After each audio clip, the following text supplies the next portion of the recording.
नमस्ते दोस्तों।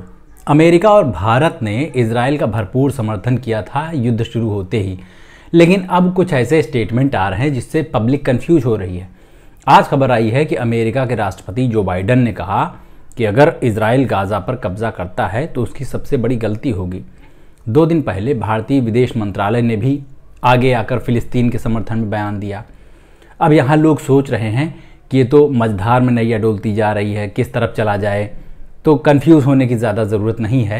भारत और अमेरिका ने इजराइल पर हमास ने जो आतंकी हमला किया उसका विरोध किया और इजराइल का सपोर्ट किया था। अब इजराइल जो गाजा में कर रहा है उससे इजराइल के खिलाफ ही माहौल बनता जा रहा है। और आज ही ये खबर भी आई है कि फिलिस्तीन के राष्ट्रपति महमूद अब्बास ने वेनेजुएला के राष्ट्रपति से कहा फ़ोन कॉल पर कि हमास फिलिस्तीन का प्रतिनिधित्व नहीं करता है और उसका जो भी किया धरा है उससे फिलिस्तीन का कोई मतलब नहीं है। फिलिस्तीन की लड़ाई लड़ने वाली एकमात्र वैध संस्था PLO यानी पैलेस्टाइन लिबरेशन ऑर्गेनाइजेशन है। इससे उन लोगों को थोड़ा झटका लगेगा जो हमास को आज़ादी के लड़ाके बता रहे थे, क्रांतिकारी बता रहे थे और उसकी घटिया हरकत को डिफेंड कर रहे थे। फिलिस्तीनी राष्ट्रपति ने कहा है कि दोनों तरफ के लोग हॉस्टेजेस को छोड़ने की पहल करें। लंदन में, न्यूयॉर्क में, एम्स्टर्डम जैसे शहरों में हज़ारों लोग इकट्ठा होकर फिलिस्तीन के समर्थन में प्रदर्शन कर रहे हैं। उधर इजराइल के प्रधानमंत्री बेंजामिन नेतन्याहू के ऊपर भी दबाव बढ़ रहा है। इजराइल की राजधानी तेल अवीव में नेतन्याहू के खिलाफ प्रदर्शन हो रहे हैं और इस्तीफा मांगा जा रहा है क्योंकि अभी तक हमास के कब्जे में फंसे इजरायली नागरिकों को छुड़ाया नहीं जा सका है। ढंग से देखा जाए तो हमास को न उसके देश के लोग डिफेंड कर रहे हैं न वहाँ के राष्ट्रपति, लेकिन दुनिया के कट्टर मुसलमान उन्हें डिफेंड करते मिल जाएंगे। उसी तरह इजराइल जो बर्बरता गाजा पर कर रहा है उसका समर्थन भले उसके देश के लोग और मीडिया ना करे, लेकिन हमारे यहाँ लगोटा बांध के इजराइल जाने को तैयार बैठे लोग कर रहे हैं।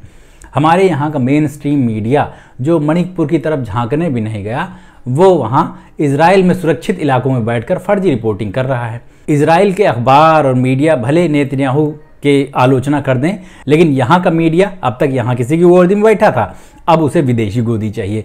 वो कभी उछलकर नेतन्याहू अंकल की गोद में बैठना चाहता है, कभी पुतिन चाचा की, कभी बाइडेन ताऊ की, तो कभी ऋषि सुनक की। एक गोदी में बैठा बच्चा बोर भी तो हो जाता है। कभी कभी तरस आता है इजराइल और अमेरिका की सरकारों पर कि वहाँ ऐसा चरण लोटक मीडिया नहीं है जो जनता के सवालों से सरकार को बचा सके, प्रोटेक्ट कर सके, डिफेंड कर सके। हमारे यहाँ ऐसे चैनल और एंकर थोक के भाव में हैं उपलब्ध, वो चाहें तो बोरे में भरकर ले जा सकते हैं।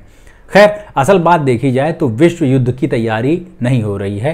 हाँ, दुनिया भर में देश के जो सबसे ऊंची कुर्सियों पर बैठे हुए लोग हैं वो संवेदनहीन किस्म के हैं और वो टाइम पास के लिए खून की होली भी खेल सकते हैं, लेकिन जनता सिर्फ शांति चाहती है।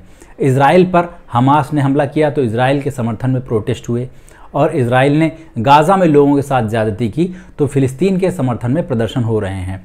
हमारे यहाँ वार पोर्न का मज़ा लेने वाले लोगों और चाटू चैनलों के अलावा किसी को युद्ध में दिलचस्पी नहीं है।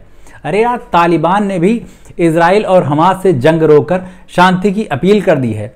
और क्या लोगे, किससे वैलिडेशन लोगे, बच्चे की जान लोगे क्या भाई? वो वीडियो जो वहाँ से आते हैं और ट्विटर पर वायरल हो जाते हैं उनको देख के अच्छा नहीं लगता है, बहुत अजीब सी फीलिंग आती है।